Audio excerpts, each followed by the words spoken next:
What up, y'all? Somebody lied to you. Look, I'm sure in your leadership journey, you've heard the words or the phrase, there's a recipe for success, right? People tell you there's certain things you have to do, and if you follow these things step by step, then you're guaranteed to win. Now, I always tell audiences that I'm a big process guy, but even in that process thing, there is no very specific recipe for success. So if anybody told you that if you did X plus Y, that equals Z, and you're going to win, they were lying to you. And I figured that out the hard way, but I figured it out in the kitchen. So I was in the kitchen and I was cooking and I was following a recipe, and I was using this recipe so that I could make like some mac and cheese. And I added a couple things here, a couple things there, something that wasn't in the recipe. I added my own little flavor to it, and the mac and cheese turned out phenomenal. Y'all, I'm talking about like the mac and cheese was macking and cheesing. Like I would be invited to the cookout, and if I was, that would be the dish they would ask your boy to bring. That's how good this mac and cheese was. So in my mind, I'm thinking, if I adjust the recipe a little bit, then I'm good, right? And I think that applies to any recipe. So see, what had happened was I was trying to bake something, and I was following the recipe, but I thought to myself, you know what? I think I'm gonna add a little bit more sugar, a little bit more vanilla, a little bit more water here because I don't like the way the batter looks. And it was a disaster. It was an absolute disaster.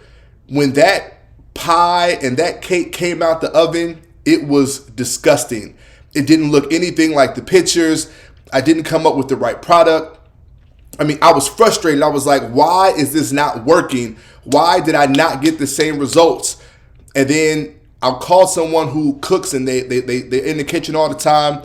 And they were like, well, Chris, when you're baking, you have to follow the recipe exactly.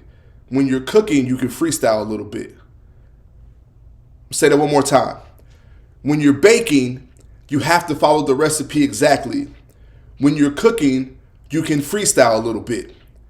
So what I want to tell you is that there is a recipe for success, but if you try to follow the recipe that worked for someone else exactly the way they did it, you likely won't get the same results because you won't be able to have their same situations, their same circumstances. So even if you work hard, even if you go to a certain school, you get a certain degree, you may not get the exact same results as someone else because maybe you didn't have their same upbringing, you didn't have their same access, you didn't have their same privileges. So unless you can replicate that recipe step by step by step, you should not expect to have the same results on the other end.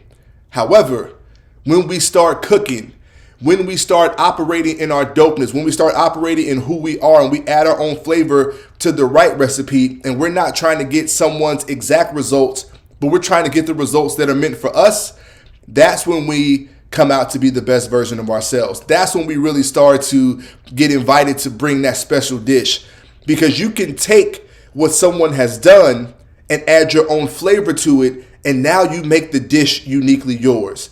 There is a task that you are uniquely put here on this earth to do.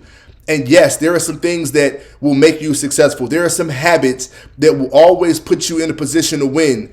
But those steps and those habits mean nothing without your unique gift. And that's what I want you to tap into today. I don't want you to try to follow something or a recipe step by step by step with the expectation that you're going to get the exact same results as your mentor or the exact same results as your favorite speaker or your favorite actor or celebrity or whomever. That's not how it works. You have to be able to put your heart and soul into it. So the next time you're cooking and you're trying to follow a recipe and you're trying to figure out, man, why are my results not where it needs to be? Why am I not getting to the place where I thought I would? And I did everything step by step, just the way they told me. Ask yourself, are you tapping into your gift? Because when you tap into your gift and you add your own special seasonings to the right recipe, everything else takes care of itself. Thanks for kicking it with me. I'm your neighborhood hope dealer, Chris C. Speaks. Always remember, leadership is a verb. I love you like a fat kid love cake, and we'll see you on the other side. Peace.